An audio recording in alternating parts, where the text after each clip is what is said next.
സിൻചോ വിയറ്റ്നാമിൻ്റെ രണ്ടാം ഭാഗത്തിലേക്ക് സ്വാഗതം. ഞങ്ങളിത് ഡിസംബർ 2025 നടത്തിയ യാത്രയാണ്. സമയത്തിരക്ക് കാരണം വീഡിയോയുടെ സെക്കൻഡ് എഡിഷൻ ഇത്തിരി വൈകി. മാപ്പാക്കണം.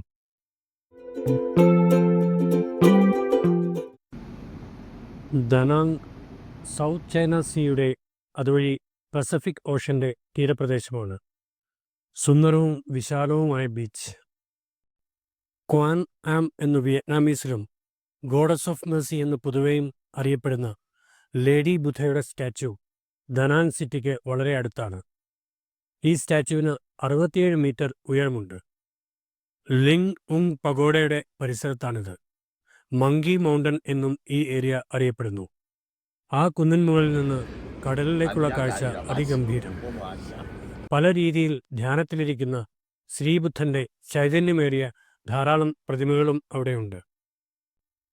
ലാഫിംഗ് ബുദ്ധ അഥവാ ബുഡായി ഇവിടെ കുടവയറിൽ ആൻറ്റി ക്ലോക്ക്വൈസായി തഴുകി ലോക സമസ്ത സുഖിനോ ഭവന്തു എന്ന് പ്രാർത്ഥിച്ചു. വാൻ തോങ് കേവിലേക്ക് പടികളുടെ ഒരു ഘോഷയാത്രയാണ്. ആരെയും ധ്യാനത്തിലായി അലിയിക്കാൻ പ്രകൃതി കനിഞ്ഞരുളിയിട്ടുള്ള അന്തരീക്ഷം. ഗുഹകൾ കടന്നു പോകുമ്പോൾ അത് അനുഭവപ്പെടും. മാർബിൾ മൗണ്ടൻ എന്നും അറിയപ്പെടുന്ന ഈ മലയുടെ ഇടുങ്ങിയ വഴികൾ നമ്മെ കൊണ്ടെത്തിക്കുന്നത് ഹെവൻ ഗേറ്റിലാണ്. നൊമിതയും ഫ്രീഡയും സമികയും പടികൾ ആവേശത്തോടെ കയറിയിറങ്ങി. പോകുന്ന പോക്കിൽ ചെറിയ വിടവുകളിൽ നിന്ന് ചിലർ തപ്പിപ്പിടിച്ച് ഇറങ്ങി വരുന്നതും കണ്ടു. വി An ancient town Chinese, Japanese, Vietnamese കൾച്ചറുകളുടെ മിക്സറാണ്. 15 to 19 സെഞ്ചുറിയിലെ ട്രേഡ് സെൻ്ററായിരുന്നു. പ്രാർത്ഥിക്കാനും അത്യാവശ്യം ഷോപ്പിങ്ങിനും പറ്റിയ സൗകര്യങ്ങളുണ്ട്.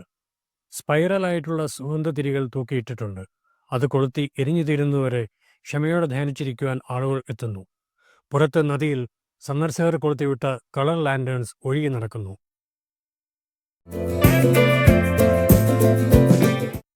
ഹാൻ റിവറിന് കുറുകെയുള്ള ഡ്രാഗൺ ബ്രിഡ്ജും അതിനടുത്ത ലവ് ബ്രിഡ്ജും പ്രസിദ്ധമാണ്.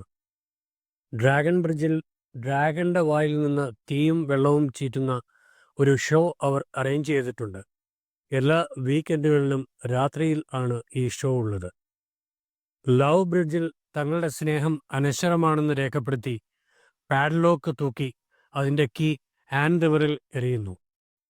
സമികയും നൊമിതയും അവരുടെ പൂട്ടുപൂട്ടി താക്കോൽ നദിയിലെറിഞ്ഞു.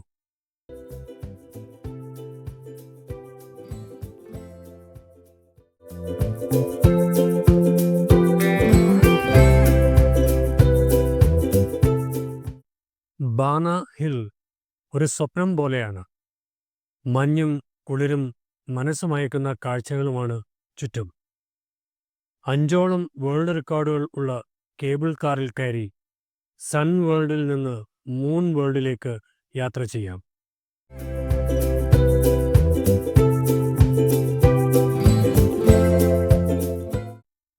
കേബിൾ കാറിൽ കയറുമ്പോൾ പേടിയുണ്ടായിരുന്നു.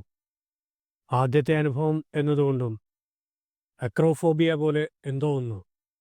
ഉയരം ഭയമായതുകൊണ്ടും പേടി കൂടി. പക്ഷെ കുഴപ്പമൊന്നുമില്ല. എൻജിനീയറിംഗ് വിസ്മയമാണ്. Breathtaking experience. ഉയരങ്ങളിലേക്ക് പോകുമ്പോൾ ഒരു ലെവലിൽ നിന്ന് അടുത്ത ലെവലിലേക്ക് ചെറിയൊരു ജെർക്കുണ്ടാകും. തുടക്കം കഴിഞ്ഞാൽ പിന്നെ ഓക്കെയാണ്.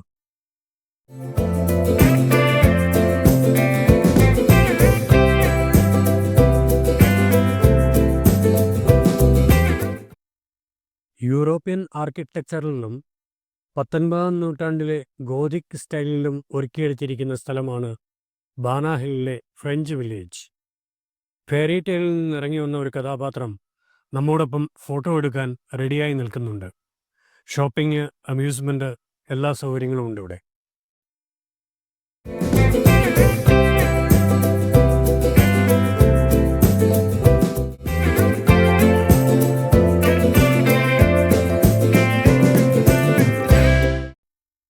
ഡാഷിംഗ് കാറിൽ കയറിയിരുന്ന് കിട്ടാവുന്നിടത്തു നിന്നൊക്കെ ഇടി വാങ്ങിക്കൂട്ടി. പ്രീഡ കാർ ഓടിച്ച് പഠിക്കുകയാണ്. സമികയെ സായ്പന്മാരും വിയറ്റ്നാംകാരും വളഞ്ഞിട്ടിടിച്ചു. സംഗതി രസമാണ്. വളരെ കലാപരമായി ഒരു കക്ഷി പാസ്ത ഉണ്ടാക്കുന്നത് കണ്ടു. കൈകൾ കൊണ്ട് ചില സൂത്രപ്പണികളും കറക്കുവിദ്യകളുമൊക്കെ. പുറമേ നിന്ന് കണ്ട ദേവാലയത്തിൻ്റെ അകത്തെ കാഴ്ച മനോഹരമാണ്. അറിയാതെ മുട്ടുകുത്തി നമ്മൾ പ്രാർത്ഥിച്ചു പോകും. ഫ്രഞ്ച് വില്ലേജിലെ ബിയർ പ്ലാസയിൽ ബിയറും ലൈവ് പെർഫോമൻസും ഫ്രീ ആണ്.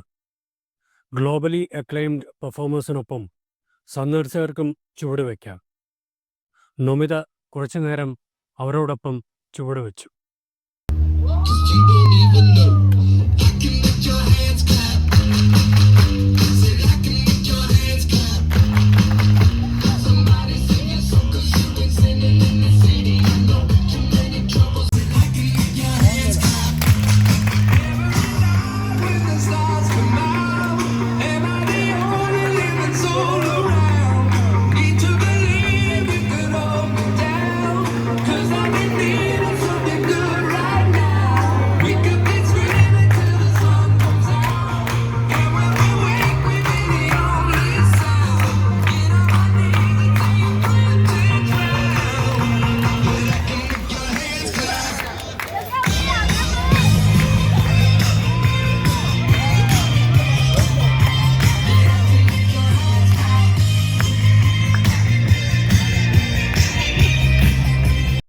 വീണ്ടും കേബിൾ കാറിൽ മേഘങ്ങളെയും മഞ്ഞുപാളികളെയും മുഖാമുഖം കാണാം.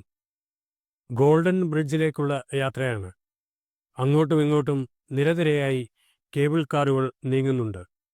പുറത്ത് താഴ്വരയിലും മലമുഴക്കുകളിലും പുരാതന ശൈലിയിലുള്ള കാസലുകൾ കാണാം. ജീവൻ തുടിക്കുന്ന ശില്പങ്ങൾ വളരെ മൈന്യൂട്ട് ഡീറ്റെയിൽസോടെ പാറകളിൽ കൊത്തിവച്ചിരിക്കുന്നു. അഭൗമമായ കാഴ്ചകളാണ്.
കൗ വോങ് അഥവാ ഗോൾഡൻ ബ്രിഡ്ജിലേക്ക് എത്തുകയാണ്. ദൈവത്തിൻ്റെ വലിയ കരങ്ങളിൽ ഭൂമിയിൽ നിന്ന് ചീന്തിയെടുത്ത ഒരു സ്വർണ്ണനാട എന്നതാണത്രേ ഇതിൻ്റെ ഡിസൈൻ സങ്കല്പം. വളരെ ഗംഭീരമാണ്. സന്ധ്യയായി, ഇരുട്ട് വന്നു തുടങ്ങി. സുന്ദരമായ താഴ്വര ഉയരങ്ങളിൽ നിന്ന് ഒരു പുതപ്പ് പോലെ താഴെ കാണാം. അടുത്ത ഭാഗത്തിനായി കാത്തിരിക്കുമല്ലോ. Thanks for watching.